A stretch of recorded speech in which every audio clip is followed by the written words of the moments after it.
Hey there, super friends. This is Joey with Last Point Gaming. Today is Monday, December 11th, 2017. If you want to connect with us on social media, you can friend up our Last Point Gaming Facebook account. You can follow us on Twitter at Last Point Gaming. You can follow me personally on Twitter at Stranger Sparrow. You can always reach out directly with an email to lastpointgaming@gmail.com. And for anybody interested, I've started pushing these casts to our Last Point Gaming YouTube account. If you've been with me for a while, you know I've talked about how I really hate YouTube quote-unquote videos that are really just audio with nothing visually significant going on the screen. Especially because, it's one thing when it's literally the video is their desktop while they talk. This one, because I push it through Spreaker puts up a splash image. It's basically the cover image for this cast, the photo of me and driving rants and all that. And it's just the audio. Nothing even moves on the screen. It'll show the sound wave along the bottom, I guess, for the cast. I don't know. But, nothing moves on that while it's playing. The only movement on the screen is the little red dot at the bottom of the YouTube window. Well, the frame. So, I don't know if it hits the same as video. I guess it would, because, it's a static image you're downloading. So, yeah, I don't know. But it's out there on our YouTube channel. Personally, again, I don't really care for things on YouTube with nothing visually dynamic going on. Which is odd, because I talk about how little I actually watch things and I mostly listen to them. But I started pushing out there just because of back and forth with Magic Man. I don't know Magic Man's secret identity, but he is one of the guys that hangs around in Terran's stream. And last week at some point we got to kind of chatting in the stream chat, and he's like, yeah, I got to check out your streaming. And I'm like, yeah, I don't stream, I just have a podcast. He's like, even still, I got to check out your content. So I figured I'd put it on YouTube, so anybody who I interact with in that stream that wants to get an idea of what I'm about has an easier way to find us rather than go find me on Twitter. So that being said, you can now reach out through YouTube and comment on the cast there. I haven't figured out if there's any way you can comment on the cast through SoundCloud. I'm 99% sure there's no way to do it in Spreaker. Of course, if you're friends with the Last Point Gaming Facebook account, or you follow either me or Last Point Gaming on Twitter, you can always read the tweet where I put out the cast link. Now, I'll put it... Spreaker automatically pushes out a link through Twitter on the Last Point account, because I have those accounts linked. And then usually on my personal account, I just retweet it with no text, unless I feel like I need to add something oh, hey, I talked about this video today, and rather than make you track back to the Last Point thread, I'll just put the link for the video here in the quote. But for the most part, I just hit retweet with no additional text and move on. So if you reply to that, you're going to reply to both accounts, but hey, guess who's monitoring both of those? It's me. I'll see it. Don't worry. You can also, I think I have my DMs open on all of our accounts. Though, again, if you want to hit me up directly, I do not recommend sending a Facebook DM. Just because Facebook really, makes it a giant pain in the ass to manage multiple accounts. I guess they don't want you to have them, which, I can kind of understand, I guess. But I can't get into Messenger under the Last Point account on my phone without, really borking stuff up and causing problems and generally needing to restart my phone then. So, that is, the only contact method I really don't recommend. though I do keep the Facebook account open in my browser on my phone because, of course, the app is tied to my personal account. So I do get push notifications from that, and I try to respond to things when people comment. So yeah, connect with me any way you want. I know on YouTube you can leave comments. I think you can also DM me on YouTube.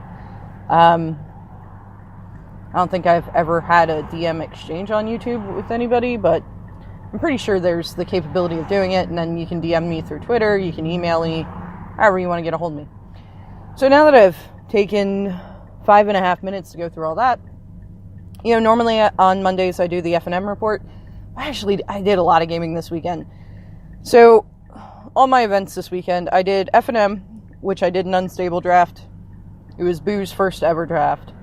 And then Saturday, her and I both went in for the scheduled draft day for unstable. The light is green. You should probably make with the going. And then Sunday went in to run Standard Showdown, and unfortunately we did not get enough people to fire. Sir was the only other person who showed up. So he and I sat down and played a match for funsies. And but I skipped Saturday night. Saturday night, the Epidemic came over, which was super exciting. I thought he was, whoa, this is my lane. That's your lane. You stay in yours. I thought I wasn't going to see him until after the new year. His wife works in the medical field in a capacity that often requires her to work like night shifts, weekends, holidays. Pain, sickness, and tragedy don't take holidays. So between accommodating his wife's work schedule plus, being the holiday time of the year, so they got to schedule all their holiday time with all the families and everything, I just figured I wasn't going to see him until after all that. So it was super exciting. He came over Saturday night. And then exciting and at the same time kind of boring because we were learning something new. We played Fallout, the new Fallout board game. So I'm going to start with FNM, go through the draft, and then if I have time, I'm going to talk about Fallout. If not, if I'm running short on time, I'll probably just talk about the one for funsies match I played with Sir on Sunday and save Fallout and talk about that tomorrow since I'm done dealing with the community drama. Just flat out have zero capacity to deal with this crap anymore because it's... Yeah. Anyway, so because I'm done dealing with that, I don't know what I'm talking about on Tuesdays and Thursdays, so maybe I'll just save those, when I want to talk about games that aren't Magic, I'll talk about them on Tuesdays and Thursdays. I don't know, I gotta figure it out, but let's get started with the FNM report. So, I went 2-1, this is actually the biggest turnout I've seen to an FNM in a while, which doesn't say great things for Standard. We had, let's see here, 2 10-person draft pods, 1 8-person draft pod. I was in the 8-person. And we had 6 for Standard. So we had to fire it as a casual event, but we're able to fire Standard. So 28 plus 6 is 34. Yeah, biggest FNM's been in a while. Pretty much since Kaladesh showed up. I seriously detest the Kaladesh block and pretty much everything about it. That's alright. It's alright. It's the one benefit of Standard. It's double-edged sword. It's both a blessing and a curse that sets eventually go away. Eventually Kaladesh will be gone. And I'll never have to think about it again until they decide that we have to go back there because they've run out of places to go for a while. And I'll cry a little bit on the inside. But yeah, it was a great turnout for the unstable draft. We had judge calls. I know Judge was getting pretty frustrated because they're wacky, silly, stupid cards. And half the mechanics really don't make sense. That it, I understand it was a sanctioned event and Planeswalker points were involved and there was prizes involved and everything, but still, some of the stuff we got, or that judge calls were made over seemed kind of, wow, really? But, you know, hey, preserving the integrity of the game, understandable, I guess. Stady took my 3-0 from me. I was doing pretty good. I drafted a pretty solid green-white augment host deck. Serpentine Kangaroo is just amazing. So if you're not aware, Mother Kangaroo is the host card. It's 5. It's like 4 and a green, I'm pretty sure, to cast it, and it's base 1/1. When it enters the battlefield, roll a d6. It gets that many +1/+1 counters. I never rolled less than a 4 on this thing for the ETB. So then the Serpentine Augment, which I believe is 2 and a green, basically gives its triggered ability Landfall. So now it's whenever you play a land, roll a d6 and add that many counters. So like at one point, I think I had a 1919 Serpentine Kangaroo. It was glorious. Boo managed to pull off the half kitten, half kitten. So if you're not aware what that one is, Adorable Kitten is the host there. It's 1 white for a 1/1, enters the battlefield, roll a d6, gain that much life. The half kitten, half blank augment, I think that one's also like 2 and a white. Changes the trigger to whenever you are dealt damage. So that's a great combo. The other great combo is half kitten, half constrictor, because constrictor's triggered ability is roll a d6, deal that much damage to your opponent, or your opponent loses that much life. It is slightly different. We had to talk about how damage was different than life loss.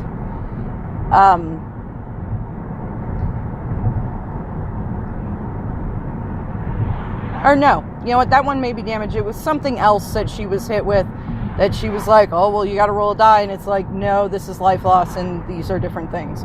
Because they technically are different. So, yeah. She ended up with a pretty decent Abzan host augment deck. Luckily, Rockstar... See, we weren't in the same pod. So I couldn't help her with her deck or anything because all the timing of the 3 pods was all off and everything. Because we had enough players, we ran them as 3 separate events, so we didn't have to wait for all the rounds to finish up. You know, for all 3 pods to finish before the next round could begin, because then, you know, you inevitably have one pod that's sitting around waiting forever. So Rockstar was her first pairing, and he was nice enough to go through, because she pretty much took every card she drafted, and my God. Call rejected. She took every card she drafted, put the contraption separate, because that's what you do, and then basically chose random basic lands, because I gave her, like, our draft packs consist of 40 sleeves, and I usually pack 15 of each basic. As I know people say you need to run like 16 to 18 lands in a draft deck, but if you're monocolored, 15 should do ya. So 15 of each basic and 40 sleeves. So after she sleeved up every card she drafted that was not a contraption, or a basic land,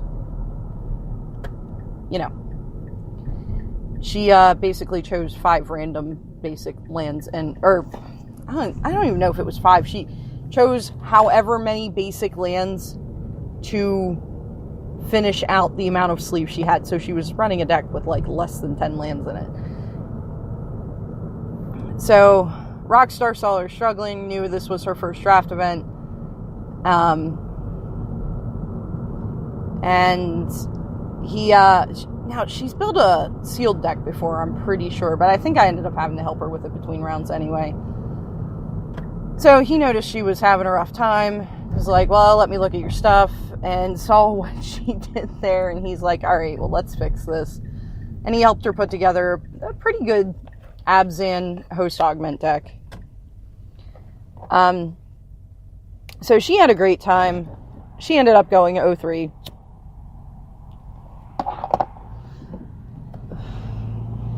But we had a fun time drafting. It was great to see some of the guys that, like, I know two of the guys that were playing Friday night straight up just never ever don't play standard. They just don't. They have zero interest in standard format, no matter how not gross it is. So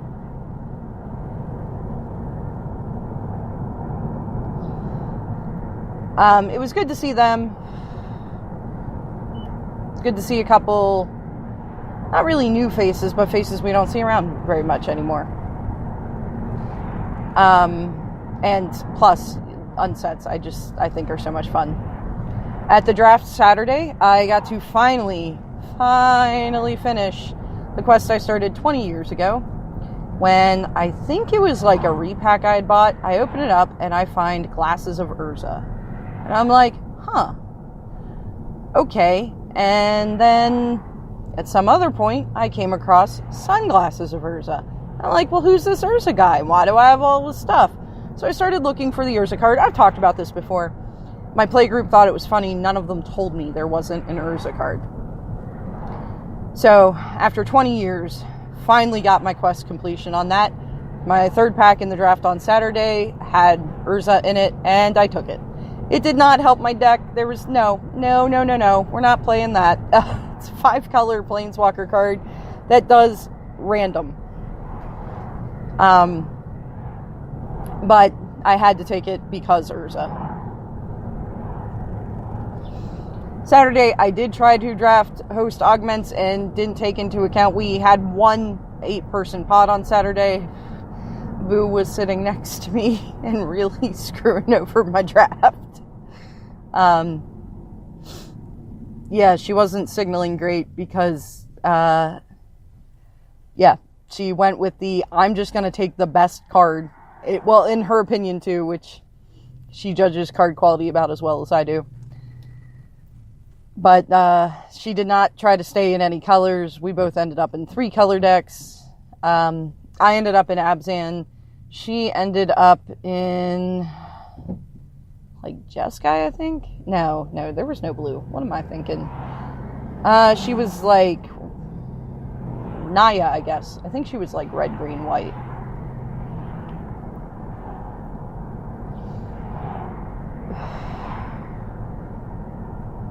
So, yeah, neither of us did very well. It was a good time, though. I did manage to win a round. It was pretty bad. But it was still, it's so much fun. I really, really love the unsets. Okay. I'll let you come over.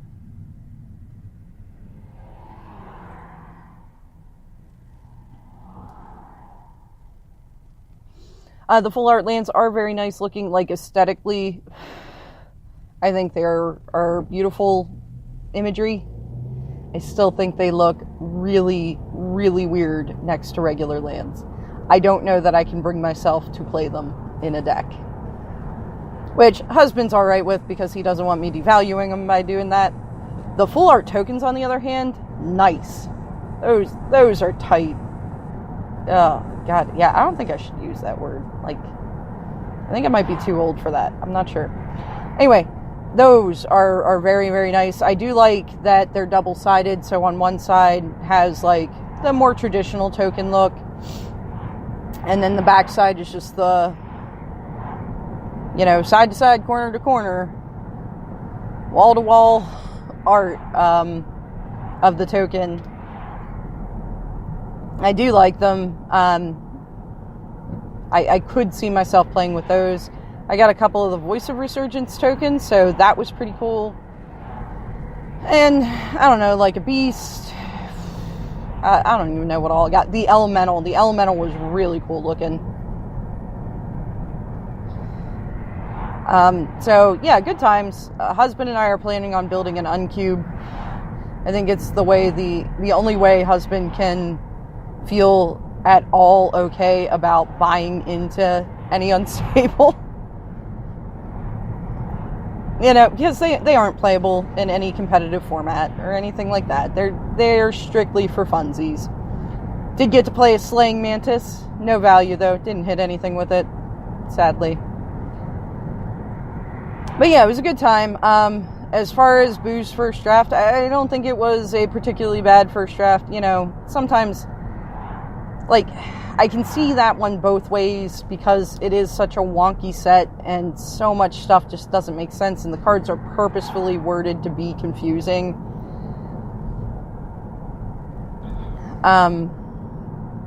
We need to work on the draft skills a little bit, but that's all right. That comes with time.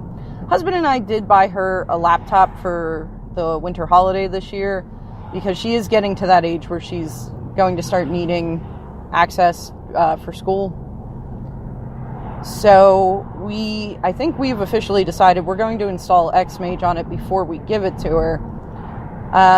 He's concerned that because she only goes to FNM with me every other week, and that's really all she plays, aside from, we do a couple matches at the kitchen table.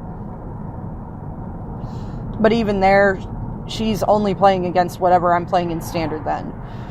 She's not learning how to maneuver a deck against different archetypes, just how to play it against whatever I'm on at the time.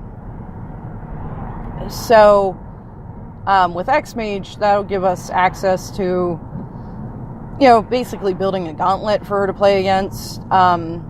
Plus, she'll be able to play against, random players, and the skill range on there is pretty varied, so she might be able to build some confidence by, getting to win some games by playing against players that are more in line with her skill level. I mean, I will say, most of the players at the shop are great. We do have a handful of, grinders, but even them, they're nice to her and they're encouraging, and they're always in control. They always know that they're going to end up winning the match, but they'll make missteps on purpose and point them out to her so she knows for things to watch for like that. And they're encouraging and everything. We got a couple players that they don't really take it easy on her at all, and that's fine. I don't expect anybody to. I appreciate those that do, that work more to help her build her skill set than say, great, there's this little kid I can pull a win off of because, she forgets combat step. But, again, I don't expect anybody to softball her. I appreciate the people that do make the effort to work with her and everything. But I think she'll get to enjoy playing more, plus her and I can play against each other on Xmage. And I know some of the people from the shop play. You may be wondering why Xmage and not MTGO. I mean, honestly, it's a cost thing.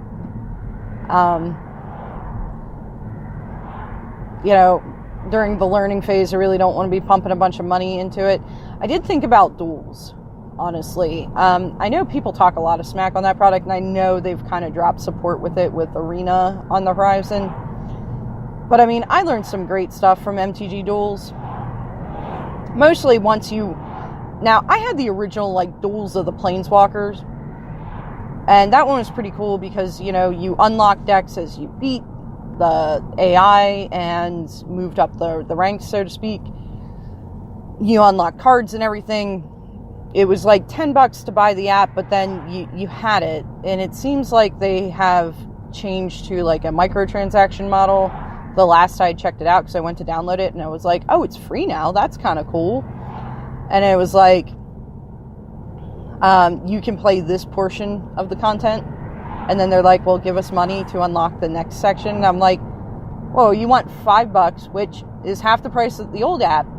But you want $5, and from what I can see of the chain before I can't advance any further, there's 4 segments I'm going to have to pay for. What? This seems like a scam. But the nice thing in the original Duels of the Planeswalkers is once you went through that whole path thing, you had the challenges, which were really neat, where you'd start out, you have a life total, your AI opponent has a life total, there's a board state laid out, and you have a hand of cards, and it's like, try to win this turn. So those were pretty cool because you got to think through the more complex puzzles. And of course, if you couldn't figure it out, you could ask, you could tell it to show you. But it helps learning those kinds of things. Now, that doesn't seem, I don't know what product they have right now that does that. But I figure with X-Mage, because it actually models MTGO pretty well from what I've seen from playing both of them. But it's nice that it stops on all the triggers and like makes you acknowledge it, whether to yield to it or interrupt it or, whatever, which I think will be helpful for her. Rockstar, the last FNM I took her to with the mono white vampire deck, said that she was doing pretty well with it. Like she almost took a game off of him. And, the only thing is she doesn't seem to have the attention span yet, so she gets distracted. But he's like, when she's focused, she does well. So that's good. We're working on it. Husband's concerned that if she continues to just go OX every event she plays in, that, like, eventually the fun of playing and being at the shop and everything will wear off, and she'll start to kind of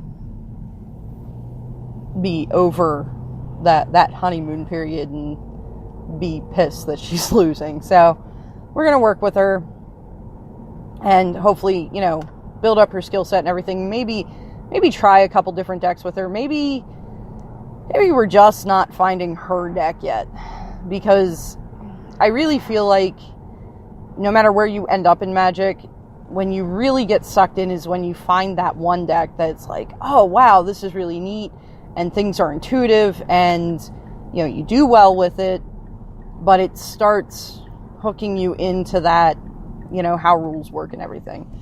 So I think it's a good idea. I think she's going to have a lot of fun with that. So I'm pretty excited for it. So I'm pulling into the driveway now. I guess I'm not going to talk about Fallout today. I'm going to talk about that tomorrow, because again, I want to talk about social politicky stuff for a while, so I'm probably just going to find other games to talk about on Tuesdays and Thursdays, and tomorrow's going to be the Fallout board game, which I'm kind of excited to talk about. Again, we struggled with it a little bit, but, it's the first time playing the game. Nobody in the group knows the rules, well. Epidemic had reviewed the rules to a point, but, he was even still shaky on stuff, so once you get a few games in and start figuring everything out, it becomes, then you can focus more on your strategy and everything, as opposed to, well, sure, I'm going to do this, so let's look up what happens when I do this. So that's all I got for today. As always, if you made it this far with me, thank you very much for listening, and I'll talk to y'all tomorrow.